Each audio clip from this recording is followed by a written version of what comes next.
3 आठवड्याचं पूर्ण अधिवेशन या ठिकाणी प्रस्तावित केलेलं आहे आणि अधिवेशनाच्या माध्यमातून सर्वसामान्य नागरिकांचे प्रश्न सुटावेत या दृष्टीने सकारात्मक चर्चा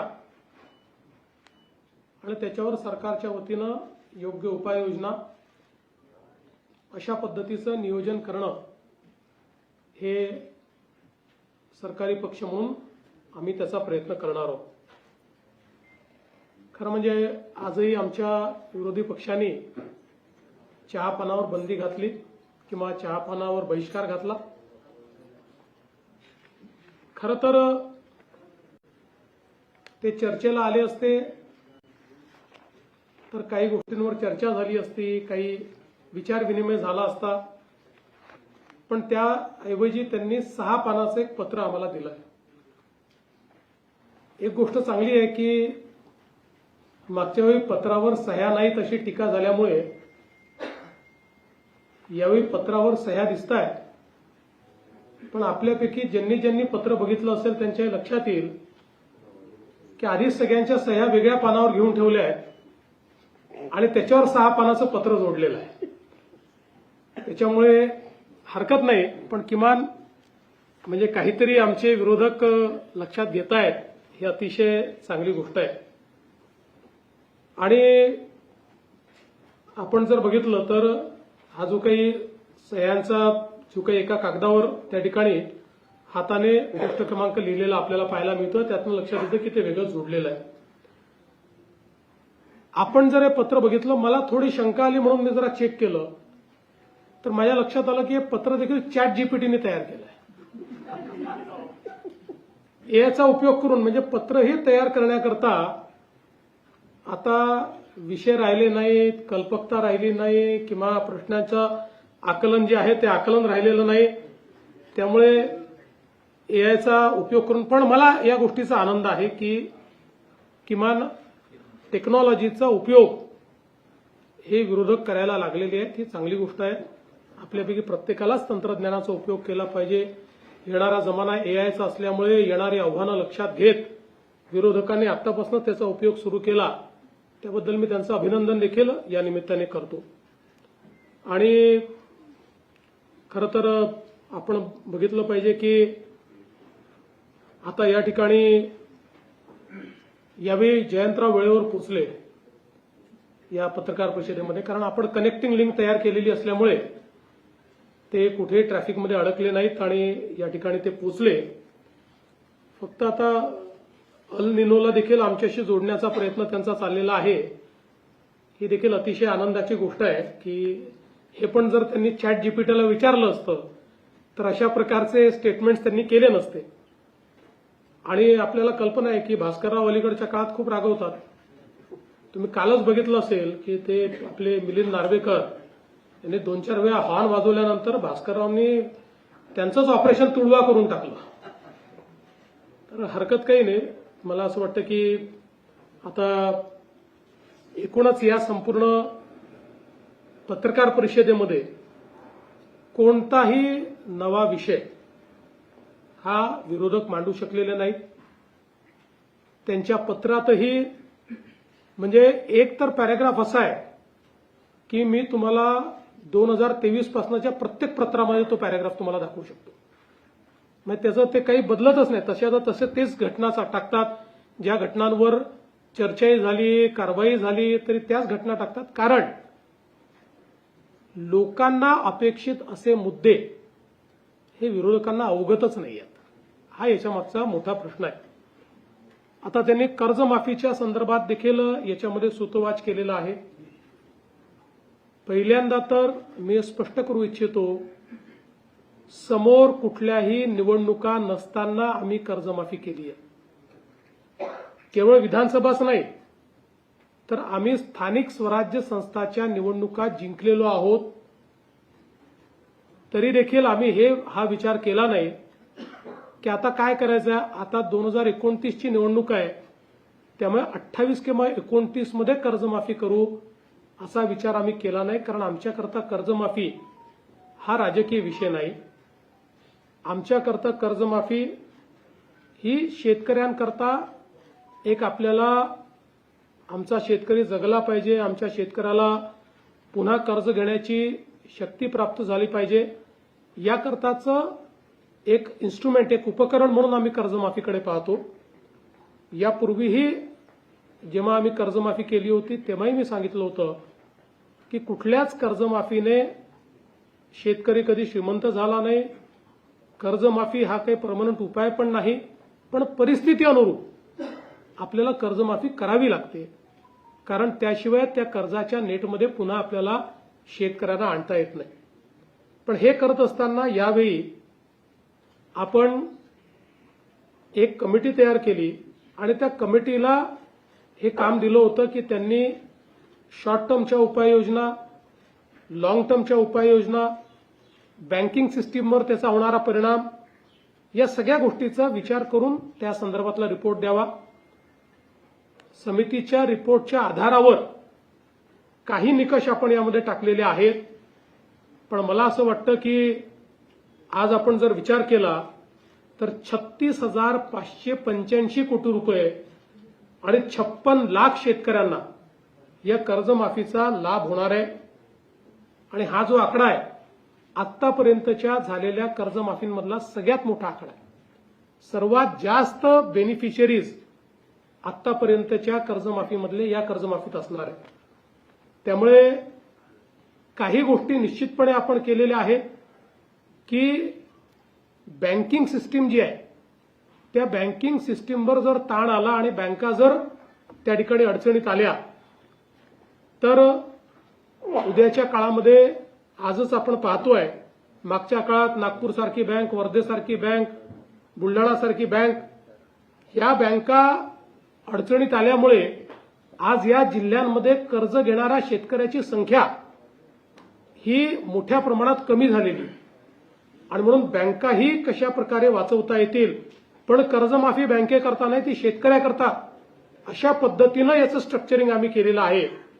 आणि म्हणून हे आता 2 लाखाचं सांगतात, मागच्या काळामध्ये 2 लाखाच्या वर 2 रुपये झाले तरी यांनी कर्जमाफी दिलेली नाही. आम्ही मात्र वरचे पैसे भरले तर 2 लाख रुपये त्याच्या खात्यामध्ये भरतो आणि तेही 10% शेतकरी आहे. बाकी सगळे शेतकरी, मी एक्झॅक्ट आकडेवारी सभागृहात देईल, पण बहुतांश शेतकरी हे 2 लाखाच्या आतले शेतकरी आहेत आणि त्यांना सगळ्यांना आपण कर्जमाफी देतो. वारंवार 3-3 वेळा आपण कर्जमाफी करत असताना कुठेतरी कर्ज भरण्याची जी काही सिस्टीम आहे ती सिस्टीम ही कोलॅप्स होऊ नये, की सरकार कर्जमाफी करणारच आहे अशा पद्धतीची भावना तयार होऊ नये म्हणून काही उपाययोजना याच्यात समितीने सांगितल्या, त्या उपाययोजना आपण केल्या. पण ही कर्जमाफी जशी पुढे जाईल तसं एक याच्यात उपसमिती केली आहे. मी आणि दोन्ही उपमुख्यमंत्री आणि काही मंत्री त्या उपसमितीत आहेत. आम्हाला सगळे अधिकार हे या उपसमितीला मिळालेले आहेत. या उपसमितीच्या माध्यमातून ही कर्जमाफी पुढे जात असताना ज्या ज्या अडचणी येतील किंवा जिथे कुठे असं वाटतंय की शेतकऱ्यावर अन्याय होतोय किंवा काही बदल करण्याची आवश्यकता आहे, ते सगळे अधिकार आम्हाला दिलेले आहेत. त्यानुसार त्या त्यावेळी योग्य निर्णय हे आम्ही निश्चितपणे त्या ठिकाणी घेऊ. खरं म्हणजे एक राज्यामध्ये खूप अडचणीची परिस्थिती तयार झालेली आहे. अल निनोमुळे पाऊस खूप लांबलेला आहे आणि मोठ्या प्रमाणात पावसाचं डेव्हिएशन आहे. जर आपण जून महिन्याच्या पावसाचा विचार केला तर आतापर्यंत सरासरीपेक्षा 80% कमी पाऊस पडलेला आहे आणि तो आपण जर बघितला तर विदर्भात 80%, मध्य महाराष्ट्रात 83% आणि कोकणात तर सरासरीच्या 86% कमी आहे. मराठवाड्यात ओव्हरऑलच पाऊस कमी पडत असल्यामुळे तो 69% कमी आहे. त्यामुळे ही अत्यंत चिंतेची बाब आहे. काही जिल्ह्यांमध्ये तर अजून पावसाचा एक थेंबही पडलेला नाही. आता जे काही आयएमडीने आज आपल्याला माहिती दिलेली आहे त्या माहितीप्रमाणे कोकणामध्ये 23 जूनपासून पावसाचा थोडासा जोर धरेल आणि काही प्रमाणात जोराचा पाऊस हा काही दिवसात आपल्याला तो पाहायला मिळेल. पण विदर्भ असेल किंवा मराठवाडा असेल इथे मात्र कमी किंवा मध्यम पाऊसच सध्या आहे. त्यामुळे जुलैच्या पहिल्या आठवड्यापर्यंत खूप पाऊस किंवा पेरणीलायक पाऊस अद्याप तरी सर्वदूर दिसत नाहीये. काही भागात येईल तो, पण स्कॅटर्ड येणार आहे. आणि म्हणून आमची सर्व शेतकऱ्यांना विनंती असेल की सातत्याने आम्ही अॅडव्हायझरी देतो आहोत. राज्य सरकारच्या अॅडव्हायझरीप्रमाणे म्हणजे 100 मिलीमीटर पाऊस जेव्हा जमिनीत जातो त्यानंतरच या पेरण्या करणं हे अपेक्षित आहे. त्यानुसार आपण सगळा फोरकास्ट आणि सगळ्या सूचना या शेतकऱ्यांना देतो आणि शेतकऱ्यांनी निश्चितपणे मला असं वाटतं की त्याच्याकडे लक्ष देऊनच हे करावं. पाणी साठा देखील सध्या मर्यादित आहे. राज्यात एकूण 24% पाणी साठा आहे, जो मागच्या वर्षी या दिवसांमध्ये 33% होता. नागपूर विभागात 35% आहे, अमरावती विभागात 38% आहे, छत्रपती संभाजीनगर विभागात 26% आहे, पुणे विभागात केवळ 14% आणि कोकणात 29% आहे, नाशिक विभागात 24% आहे. त्यामुळे एकूणच आपण जी काही शेती करता पाण्याची आवर्तनं होती ती काही प्रमाणात आता आपण त्याच्यात बंदी घातली, विशेषतः उपस्यावर बंदी घातली आवर्तनापेक्षा. कारण आपल्याला समजतं की उपस्यावरही बंदी घातली तर काही शेतकऱ्यांची अडचण होईल, परंतु पावसाचा जोपर्यंत ठिकाणा लागत नाही तोपर्यंत पुढच्या काळाकरता पिण्याचं पाणी हे राखून ठेवणं गरजेचं आहे. अन्यथा मान्सून जर लांबला तर पाण्याचं दुर्भिक्ष्य, पिण्याच्या पाण्याचं दुर्भिक्ष्य तयार झालं तर मात्र खूप मोठं संकट हे महाराष्ट्रावर उभं राहील. आणि म्हणून काही प्रमाणात थोडी शेतकऱ्यांची नाराजी पत्करून देखील आम्ही उपसा जो आहे तो आता त्या ठिकाणी बंद केलेला आहे. बाकी आपल्याकडे बियाण्यांची परिस्थिती अगदी चांगली आहे. भरड धान्याचं पीक जर लोकांनी थोडं शेतकऱ्यांनी जास्त घेतलं तर कमी पाण्यात देखील ते मॅनेज होऊ शकतं. आता इंधन आणि गॅसच्या पुरवठ्यातही काही फार अडचणी राहिलेल्या नाहीयेत. आणि मला असं वाटतं की आता खतांच्या संदर्भातही मिश्र खतं योग्य पद्धतीने उपलब्ध आहेत. युरियाची थोडी कमतरता आहे, पण एकदम कमतरता आहे असं नाहीये. त्याच्यामध्ये थोडं लक्ष देऊन आपण युरियाचं जे काही वाटप आहे ते करण्याचा प्रयत्न या ठिकाणी करतो आणि केंद्र सरकार त्याचा पुरवठा देखील आपल्याला या ठिकाणी करते. आज खरं म्हणजे विरोधकांनी आपल्या पत्रामध्ये नीट परीक्षेचा उल्लेख केलेला आहे. आज अतिशय नीट पद्धतीनं नीटची परीक्षा पार पडलेली आहे आणि राज्यातील 2 लाखापेक्षा जास्त विद्यार्थ्याने कुठलीही अडचण न येता नीटची परीक्षा ही त्या ठिकाणी दिलेली आहे. खरं म्हणजे आता राज्यामध्ये आपण अनेक सुधारणा केलेल्या आहेत. त्या संदर्भातली सगळी माहिती सभागृहामध्ये आपण वेगवेगळ्या चर्चांच्या माध्यमातून देऊ. केंद्रामध्येही एनडीएच्या सरकारला 12 वर्ष पूर्ण झाली आहेत आणि त्याही संदर्भात महाराष्ट्राला मोठ्या प्रमाणात मोदीजींच्या सरकारची जी मदत मिळाली त्याबद्दल त्यांचे आभार आम्ही मानतो. त्याची माहिती सभागृहाच्या माध्यमातून देण्याचा प्रयत्न आम्ही करू. मला असं वाटतं की एकूणच जर आपण या सभागृहाचा विचार केला तर 10 विधेयकं या अधिवेशनामध्ये मान्यतेकरता येणार आहेत आणि त्यातलं सगळ्यात महत्वाचं मी समजतो असं विधेयक म्हणजे महिला शेतकऱ्यांना कायदेशीर दर्जा देण्याचं विधेयक आहे. आज आपण ज्यावेळेस सर्व्हे करतो त्यावेळेस लक्षात येतं शेती क्षेत्रामध्ये सर्वाधिक काम करणाऱ्या महिला आहेत, पण महिलांना शेतकऱ्याचा दर्जा नाही किंवा त्यांच्या नावाने शेती नसल्यामुळे त्यांना शेतकरी समजलं जात नाही. आणि म्हणून स्वामीनाथन यांनी या संदर्भात सुधारणा सुचवल्या होत्या. स्वामीनाथन यांच्याच कन्या ज्या आहेत सौम्या स्वामीनाथन यांनी या संदर्भात आपल्याला कल्पना असेल की आपल्या महिला शेतकरी वर्षाच्या निमित्ताने आपल्याकडे एक जॉईंट सेशन आपण घेतलं होतं आणि त्यावेळी त्यांनी या संदर्भातलं एक प्रेझेंटेशन करून महिला शेतकरी या संदर्भातला दर्जा देणारं विधेयक जर आणलं तर त्याचा महिला शेतकऱ्यांना कसा फायदा होईल याचं प्रेझेंटेशन केलं होतं. त्यानुसार आता आपण हा निर्णय केला आणि याच अधिवेशनामध्ये आपण महिला शेतकऱ्यांना कायदेशीर दर्जा देऊन त्या शेतकरी असल्याचा दाखला हा त्यांना देणार आहोत। या व्यतिरिक्त अनेक विधेयकं याच्यामध्ये आहेत आणि मला असं वाटतं की काही एक फक्त विधेयक मागचं पेंडिंग विधेयक आहे विधान परिषदेत, बाकी नवीन विधेयकं या ठिकाणी येणार आहे। आणि निश्चित मी पुन्हा एकदा सांगतो, आमचा प्रयत्न हा संवादाचाच आहे। विरोधकांनी संवाद ठेवला तर आम्ही चर्चेतनं सगळ्या गोष्टींची उत्तरं द्यायला तयार आहोत। राजकारण केलं तर राजकीय उत्तर मिळेल, समाजकारण केलं सामाजिक उत्तर मिळेल, हितांकरता निर्णय केले किंवा हितांकरता चर्चा केली तर हितकारी अशा प्रकारचेच त्या ठिकाणी उत्तरं मिळतील, हा विश्वास मी या निमित्ताने आमच्या विरोधकांना देतो। आणि मला विश्वास आहे की 3 आठवडे हे जे अधिवेशन चालणार आहे यामध्ये सामान्याच्या हितांचा विचार हा मी निश्चितपणे करू। मी पुन्हा एकदा आपल्या सर्वांचे आभार मानतो आणि माननीय उपमुख्यमंत्री एकनाथराव शिंदेजी यांना विनंती करतो की त्यांनी आपल्याला या ठिकाणी संबोधित करावं।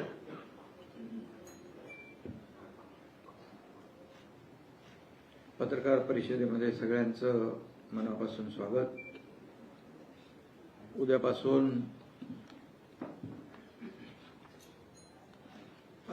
पावसाळी अधिवेशन सुरू होत आहे आणि आज आंतरराष्ट्रीय योग दिनाच्या देखील आपल्याला सगळ्यांना शुभेच्छा। आदरणीय प्रधानमंत्री नरेंद्र मोदीजींनी योगाला जागतिक स्तरावर नेण्याचं काम केलं, त्यामुळे आम्ही सगळ्यांनी योगा केलेला आहे सकाळी। आणि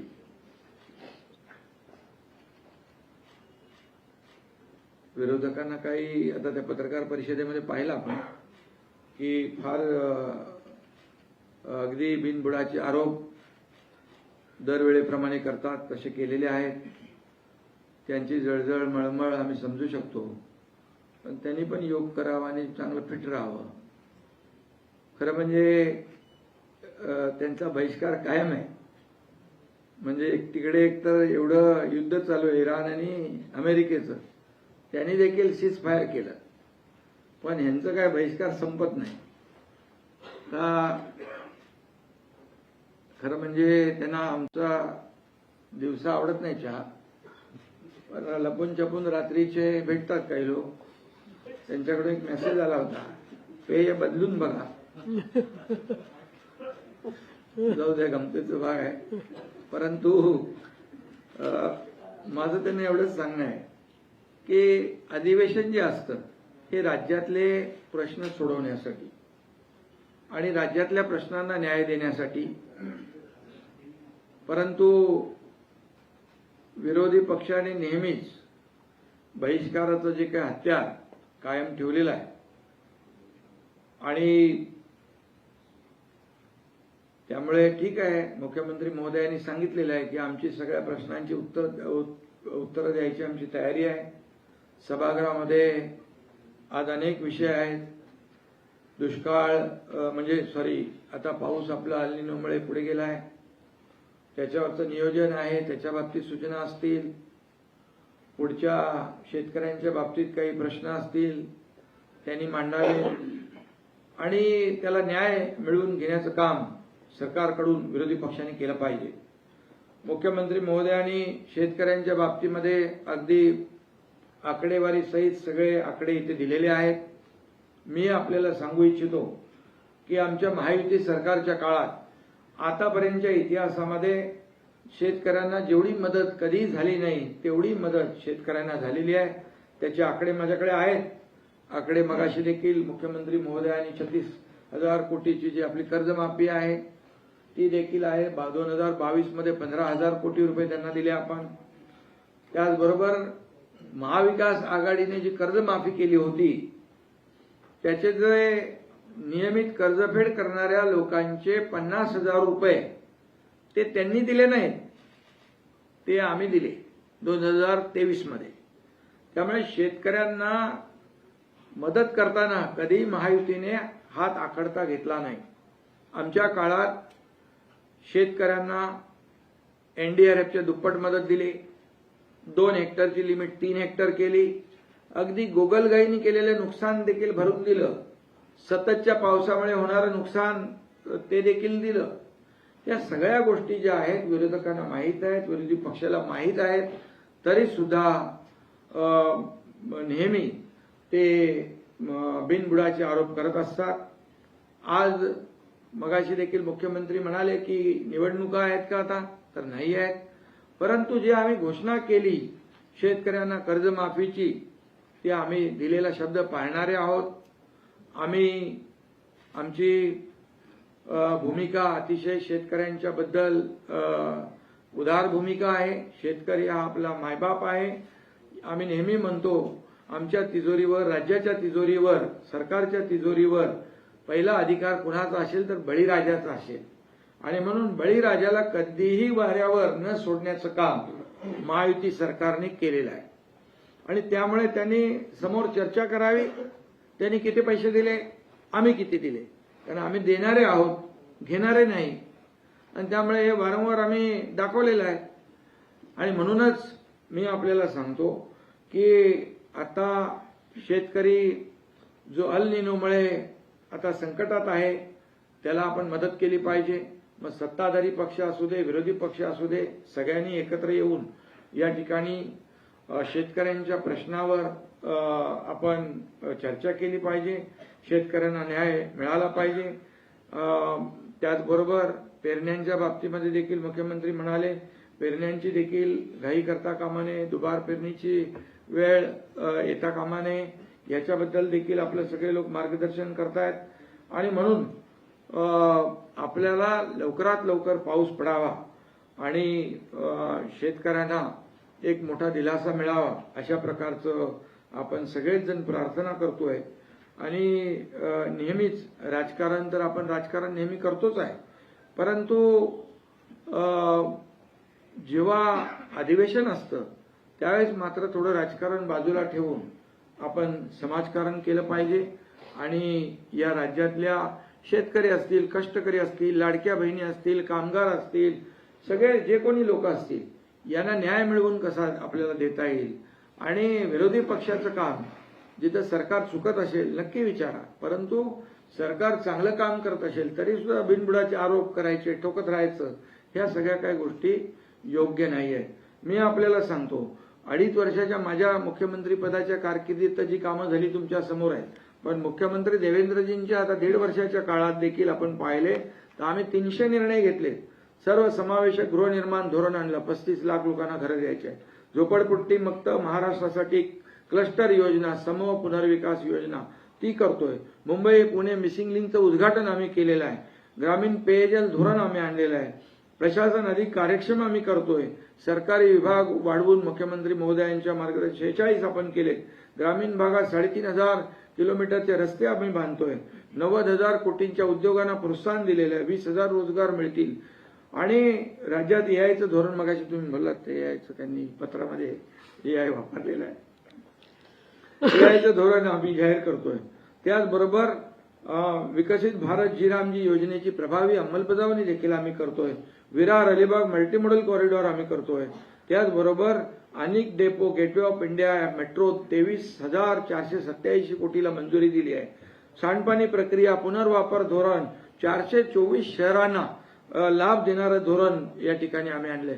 तुम्हाला एकच सांगतो, मुंबई महापालिका 20-25 वर्षे ज्यांच्या ताब्यात होती, सिमेंटचे रस्ते जाऊ द्या, साधे एसटीपी पण नव्हते, सगळं प्रदूषित पाणी समुद्रात जात होतं.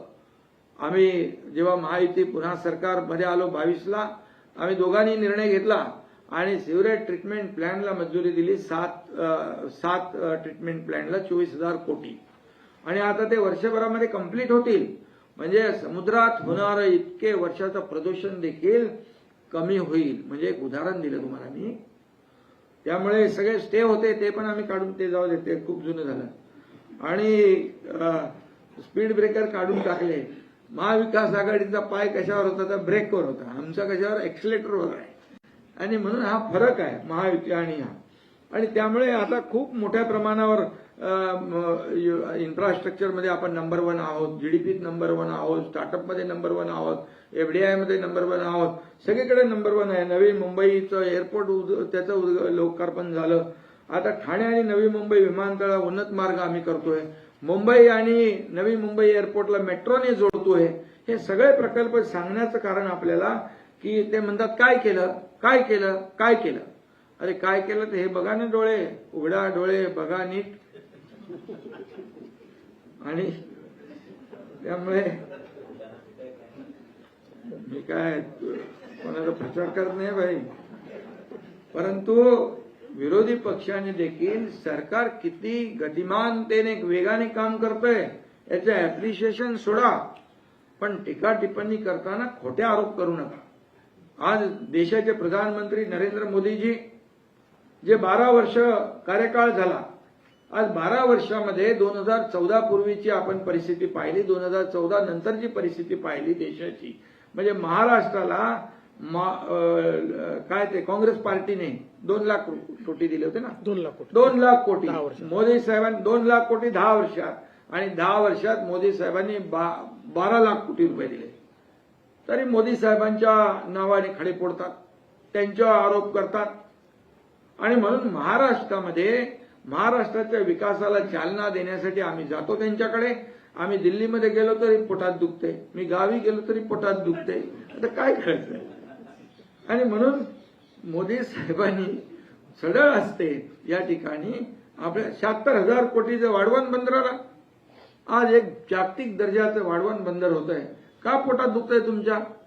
अरे बाबा, हे महाराष्ट्र पुढे जातोय, महाराष्ट्र पुढे वेगाने पुढे जातोय, त्याच्यामध्ये सामील व्हा. आणि म्हणून मी आपल्याला एवढंच सांगतो की किती आरोप केले, किती काही केलं तरी सुद्धा महायुतीने जे काम केलेलं आहे, पूर्वी जेव्हा देवेंद्रजी मुख्यमंत्री होते त्यांनी सुरू केलेल्या योजना, जलयुक्त शिवार योजनेसारखा महत्वाकांक्षी प्रकल्प, मराठवाडा वॉटर ग्रीड बंद करून टाकला, स्टे मारून टाकला, त्याच्यावर बंद केला. हे काय तर ह्याच्यामध्ये भ्रष्टाचार झालेला आहे. चौकशी केली, 1 रुपयाचा भ्रष्टाचार नाही, पण त्यांनी चांगली योजना बंद केली. मग ती आम्ही पुन्हा सुरू केली 2022 मध्ये, आणि 2022 मध्ये सगळ्या योजना पुढे केल्या. 2022ला सरकार बदललं नसतं ते महाराष्ट्र 20-25 वर्ष मागे गेला असतं. आणि ही वस्तुस्थिती आहे, तुम्हीही बघताय, कोस्टल रोड बघताय. आता मगाशी तुम्ही बोलले नाही ते काय कोण आले आपले जयंत पाटील, जयंतरावांना. आम्ही विरोधी पक्षाला पण ते मोकळा ठेवलाय, फटाफटी या म्हणून, लवकर या. आणि म्हणून Atal Setu, coastal road, missing link, समृद्धी महामार्ग, किती प्रकल्प आम्ही केले. आज देवेंद्रजी गेले होते तिकडे दावोसमध्ये, किती आणले हो, 15 लाख, किती 16 लाख कोटी. 16 लाख कोटी. मी गेलो तेव्हा सुरुवातच होती, मला वाटलं रे बाबा कोण करतील की नाही, आता नवीन सरकार आले तरी सुद्धा त्यावेळेस देखील 7 लाख कोटी रुपयाचं एमओयू साईन झाले. नुसतं एमओयू नाही, त्याचं एक्झिक्युशन झालं, त्याचं कन्व्हर्जन झालं, त्याची अंमलबजावणी झाली. नुसत्या मी कागदावर नाही. आज बघा, सिंगल विंडो क्लिअरन्स. काय येतात उद्योग एवढे मोठ्या प्रमाणावर. का विरोधी पक्ष जे खोटे नाटे आरोप करतो, जर आम्ही काम केलं नसतं तर हे आले असते का. या झालेल्या निवडणुकांमध्ये महापालिका, स्थानिक स्वराज्य संस्थांमध्ये एवढा मोठं यश महायुतीला मिळालं असतं का. अरे म्हणाले बिनविरोध झाल्या निवडणूक. अरे बिनविरोध झाले, तुमचे उमेदवार पळून गेले तर आम्ही काय करणार. आणि त्यामुळे विरोधकांनी आत्मचिंतन केलं पाहिजे, आत्मपरीक्षण केलं पाहिजे. का या सगळ्या गोष्टी विकासाला आपण प्राधान्य दिलेलं. आम्ही खुर्चीला प्राधान्य दिलं नाही. आमचा अजेंडा विकासाचा अजेंडा आहे. लाडक्या बहिणींमध्ये त्या लाडक्या बहिणींचे म्हणाले योजना बंद केली. अरे बाबा, तसं होऊ शकत नाही. लाडक्या बहिणींची योजना कधी बंद होणार नाही. पण ज्या लाडक्या बहिणींच्या नावावर पुरुषांनी पैसे घेतले, मग त्यांना पुरुषांचे चालू ठेवायचे का पैसे. अरे कुठेतरी बघा ना तुम्ही. आणि का कोण त्याच्यामध्ये केवायसी मध्ये बाबा याच्यामध्ये का आपण रद्द केलंय.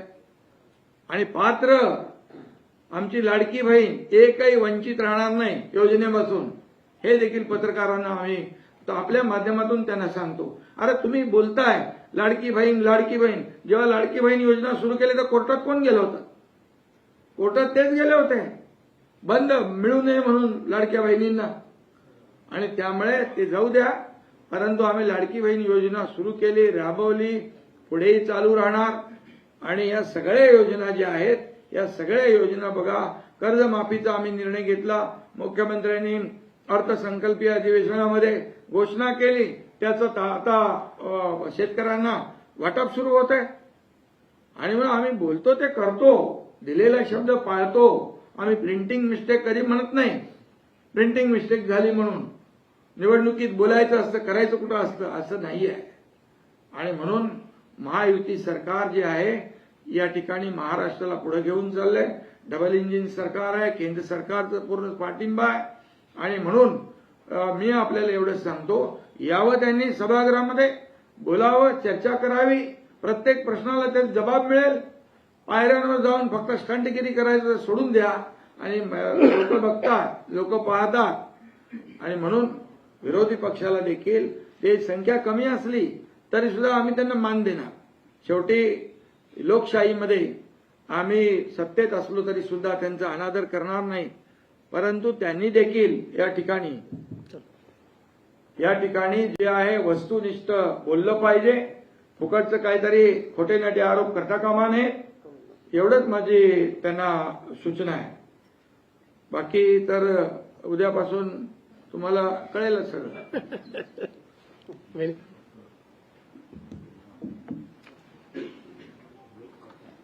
नमस्कार. आदरणीय मुख्यमंत्री साहेब, उपमुख्यमंत्री साहेब, आजच्या या पत्रकार परिषदेसाठी उपस्थित सर्वच आपण पत्रकार बंधू भगिनींनो आणि माध्यम प्रतिनिधींचे सर्वांचेच मी मनापासून स्वागत करते. तसेच आपल्याला आजच्या जागतिक योग दिनाच्या शुभेच्छा देते. उद्या पण महाराष्ट्र विधिमंडळाचं पावसाळी अधिवेशनाला प्रारंभ होत आहे. या अधिवेशनाच्या पूर्वसंध्येला या पत्रकार परिषदेच्या आयोजन केलेलं आहे आणि आपण सर्वजण उपस्थित आहात, त्याबद्दल सर्वांचे धन्यवादही मानते.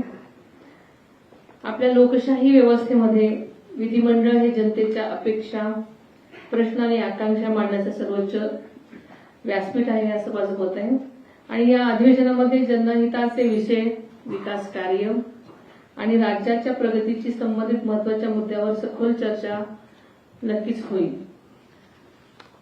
अधिवेशनाच्या या पूर्वसंध्येला आयोजित चहापान कार्यक्रम ही राज्यातली खरंतर जुनी आणि सकारात्मक परंपरा आहे.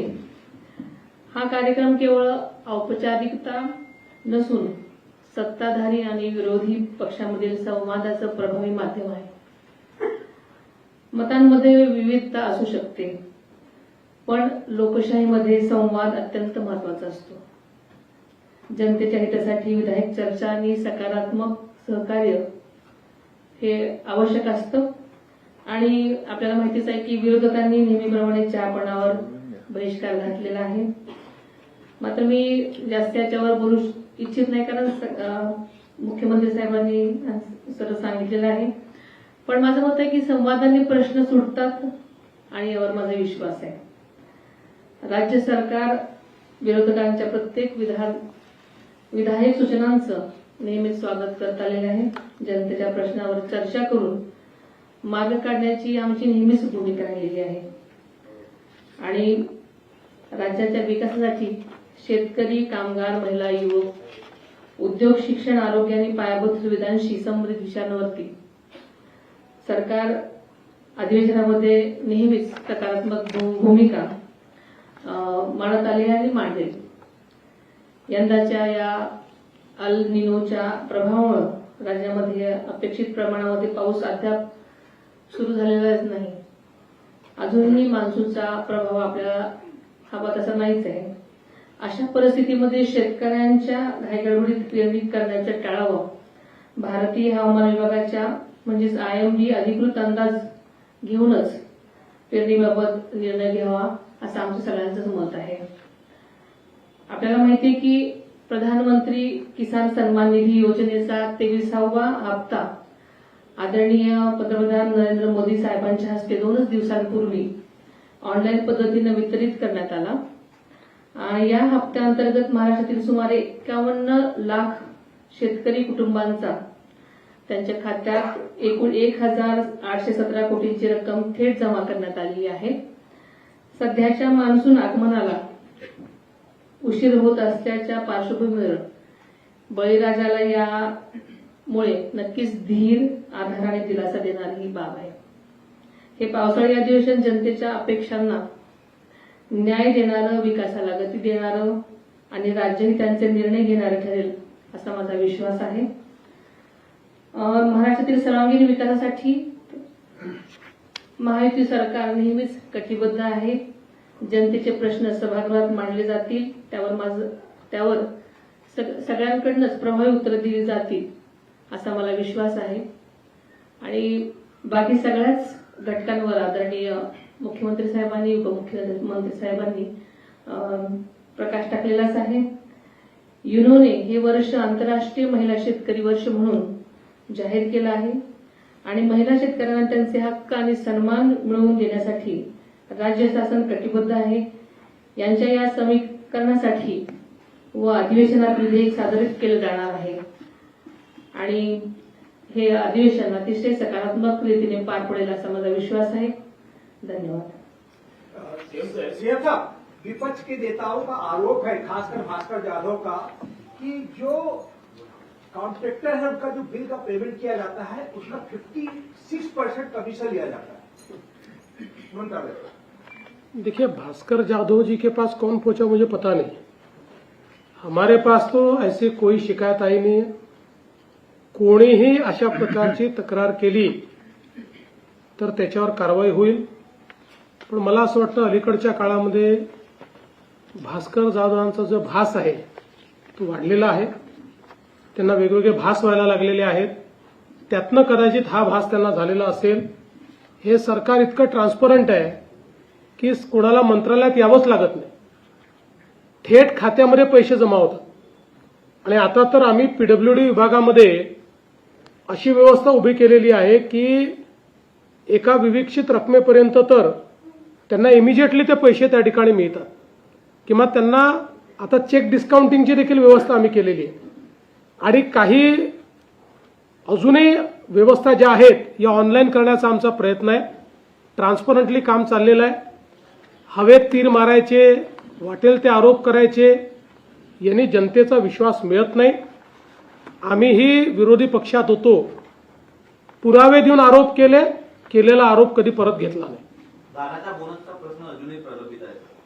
त्या संदर्भात यापूर्वी सांगितलेलं आहे, हेच सरकार आहे की ज्या सरकारने वारंवार धानाला बोनस दिलाय। यापूर्वीच्या सरकारने धानाला बोनस दिलेला नाही।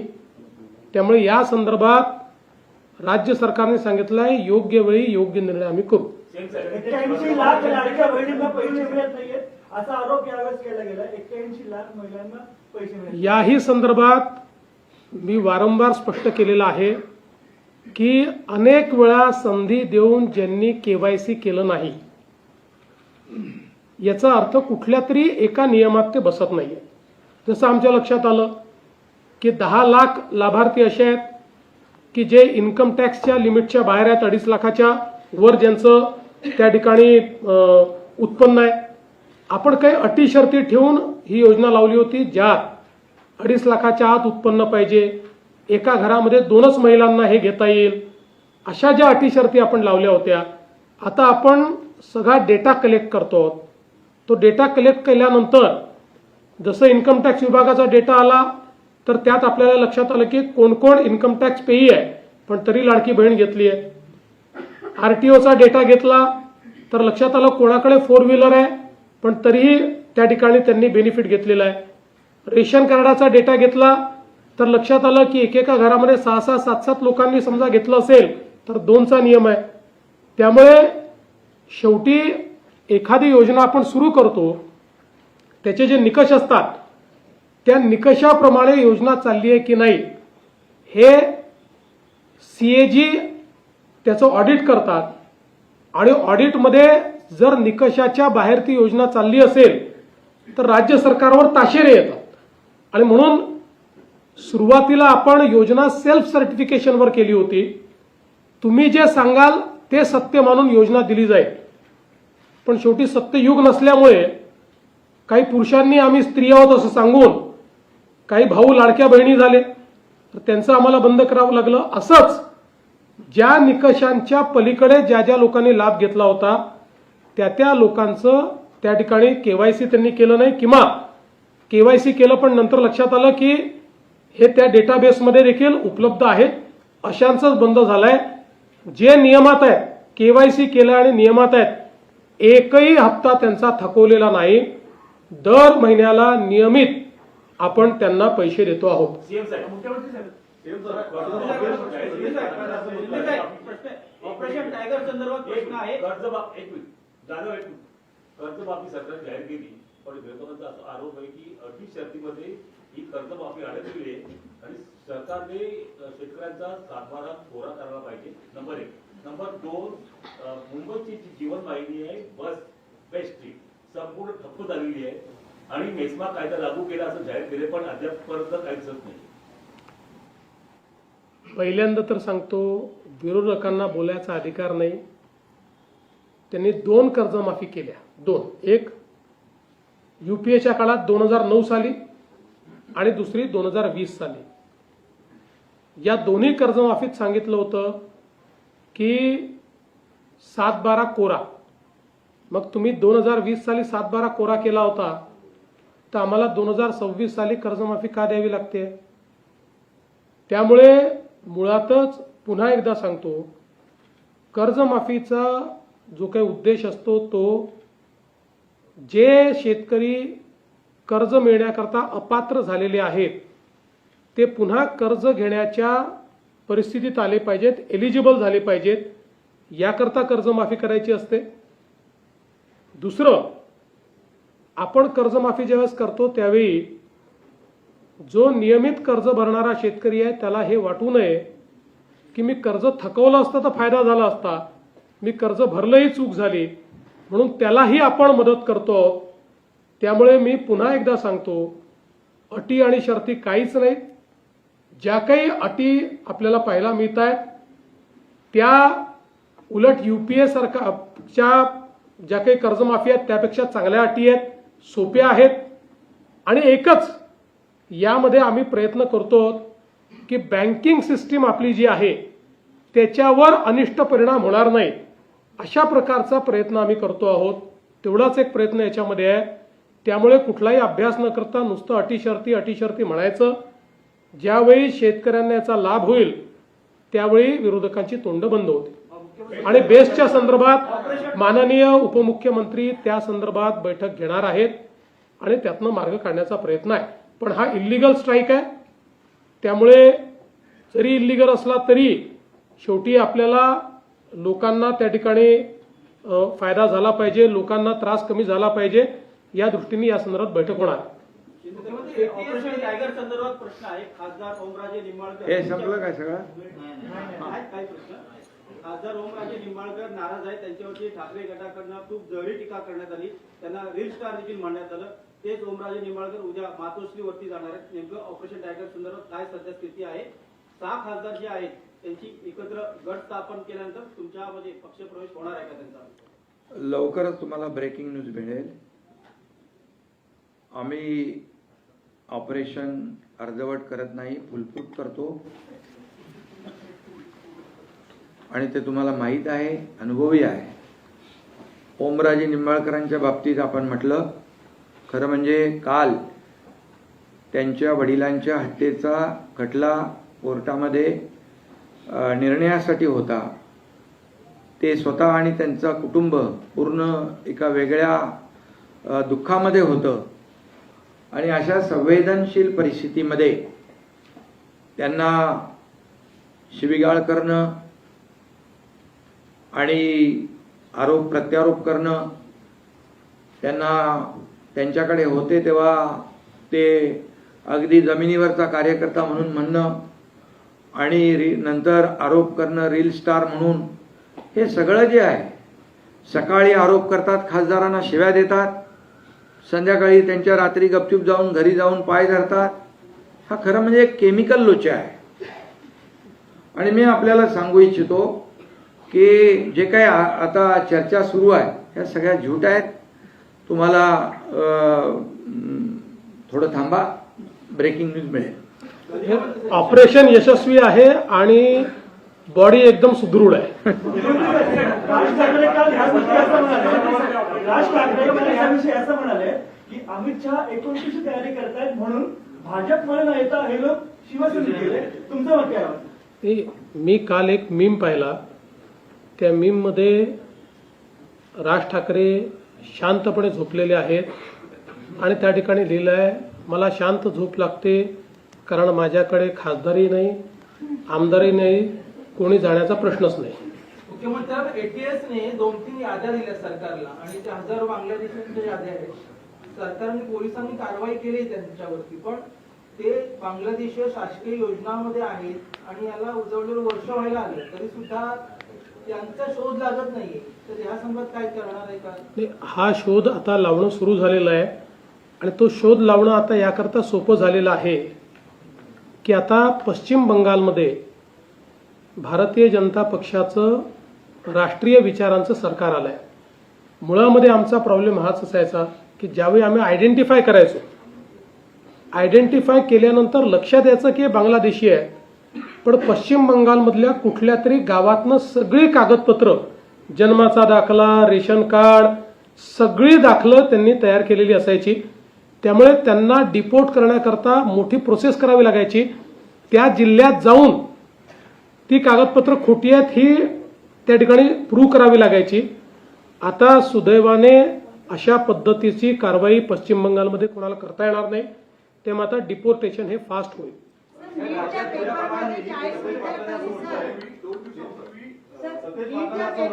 40 विद्यार्थ्यांनी आत्महत्या केली, तर आपण साधा दिलासा सुद्धा त्यांच्या परिवारांना दिला नाही. तर त्यामुळे काँग्रेस जनता पार्टी हा नवीन अभिजित दीप्ते पुढे येतोय, काय सांगणार आपण? प्रत्येक ठिकाणी आंदोलन पण तो करतोय. पहिल्यांदा तर मला असं वाटतं की हे जे काही आकडे आपण देतोय, अर्थात एकाही मुलाने आत्महत्या केली असेल तर ते दुःखाचीच गोष्ट आहे, पण 40 वगैरे असे जे आकडे आपण देतोय, मला असं वाटतं की थोडं संवेदनशीलतेने हे आकडे आपण दिले पाहिजेत. दुसरं, या ठिकाणी आता आपण सगळ्यांनी जी काही तो कुठला तुम्ही काय काक्रोच का काय त्याची आंदोलनं बघितली, कोणाचाही रिस्पॉन्स त्याला नाही.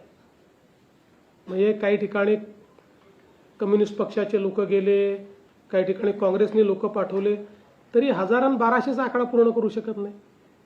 त्यामुळे मला असं वाटतं की याच्यावर फार विचार करण्याची आवश्यकता नाही आहे. सतेज पाटलांनी असं म्हटलंय की महायुती सरकारमध्ये भावकीचा वाद सुरू आहे आणि त्यामुळे सर्वसामान्य प्रश्नांकडे लक्ष द्यायला सरकारकडे वेळ नाही. तर तसा वाद काही सुरू आहे का? कोण म्हणाला? सतेज पाटील. त्यांच्याकडचा सुटला वाद नाही, सुटला असेल असं मला वाटतं. म्हणजे होता का नाही मला माहित नाही, पण सुटला असेल असं आपण त्या ठिकाणी समजू. आमच्यात फक्त भावकी आहे, वाद नाही आहे. नुकताच वर्धापन दिन पार पडला पक्षाचा आणि त्यामध्ये उद्धव ठाकरे असं म्हणाले की वेळ प्रसंगी मी माझ्या शिवसेना पदाचा राजीनामा द्यायला तयार आहे आणि कुठल्याही एका सामान्य शिवसैनिकाला मी त्या पदी बसवायला तयार आहे. तुमच्या दोघांचंही मत हवं आहे. आणि याला लागून एक प्रश्न आहे की या संदर्भात उद्धव ठाकरेंच्या या मेळाव्यामध्ये त्यांचे आले पक्ष असणारे शिवसेना धनुष्यबाणच्या ऐवजी त्यांचा रूप भाजपवरच अधिक होता. पहिल्यांदा तर उजाडलेल्या गावाची पाटीलकी मी सोडतो असं म्हणणं, उसाळ गावाची पाटीलकी सोडतो असं म्हणणं, आता हे कितपत योग्य आहे हे आपण सगळ्यांनी लक्षात घेतलं पाहिजे. बघा, शिवसेना म्हणजे काय आहे? हा पक्ष नाही आहे. हा शिवसेना प्रमुख बाळासाहेब ठाकरेंचा विचार आहे आणि तो संपत्तीचा वारसा नाही आहे, तो विचारांचा वारसा आहे.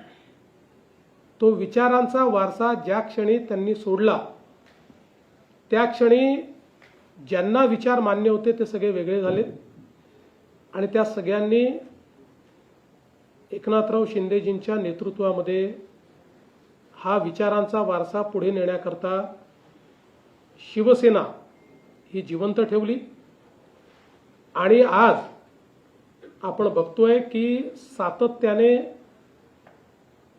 हा विचार मांडणारे जे कार्यकर्ते आहेत, लोकप्रतिनिधी आहेत, ते विश्वासाने सगळे एकनाथराव शिंदेजींच्या नेतृत्वात एकत्रित येत आहेत. त्यामुळे मला असं वाटतं की ज्यावेळी आत्मचिंतन करण्याची आवश्यकता होती त्यावेळी माननीय उद्धवजींनी आत्मचिंतन केलं नाही. हा त्याचा परिणाम आहे. आज आता कोणाच्याही मनात ही शंका उरलेली नाही. बाळासाहेबांची शिवसेना म्हणजे एकनाथराव शिंदेजी चालवत आहेत तीच शिवसेना आहे. बाळासाहेबांचा धनुष्यबाण आता एकनाथराव शिंदेजींच्या सोबत आहे, त्यांच्या जवळ आहे आणि बाळासाहेबांचेच विचार ते पुढे नेत आहे. राजीनाम्याबाबत आपण काय आपल्याला काय वाटत? सांगितलं ना, आता काय अजून सांगायचं. अरे ही वेळ का आली, आता राहिलंच नाही, कोणता राजीनामा देणार नाही तर काय करणार. राज्यात खताळ आणि बियाणे बोगस विक्री थोडी सक्रिय आहे आणि असे घटनाही समोर येतात. यावर आपण नको का सारखे काही कायदे नाही, सगळ्यांवर कारवाई चाललेली आहे. मला असं वाटतं की यावर्षी जेवढी कारवाई झाली ही अभूतपूर्व आहे. कारण आम्ही 1 महिन्यापासून या सगळ्या विषयांवर अतिशय कडक कारवाई सुरू केली होती. सर्वात जास्त परवाने सस्पेंड करण्याचं काम यावेळेस केलेलं आहे आणि कुठल्याही परिस्थितीत शेतकऱ्यांना बोगस बियाणं मिळू नये आणि बोगस खतं मिळू नये याचा प्रयत्न आमचा चाललाय. अंमली पदार्थांच्या वाढत्या तस्करीवर सुद्धा विरोधकांनी टीका केली की यावर मला असं वाटतं की आपल्या सगळ्यांकरता म्हणजे केवळ विरोधकांकरता नाही, आमच्याही करता हे मोठं आव्हान आहे आणि याचा समर्थपणे सामना करण्याकरता देश पातळीवर आता आम्ही योजना तयार केलेली आहे. आणि म्हणून तुम्ही बघा, गेल्या 2 वर्षामध्ये अंमली पदार्थांवर जेवढ्या मोठ्या प्रमाणात कारवाई झाली ही देशाच्या इतिहासात यापूर्वी झाली नाही. आणि आता देशाच्या गृहमंत्र्यांनी सांगितलंय की माओवाद हा आम्ही संपवला. आता हे जे काही अंमली पदार्थ आहेत याच्या विरुद्धची लढाई आम्ही इंटेन्सिफाय करू. चला, धन्यवाद.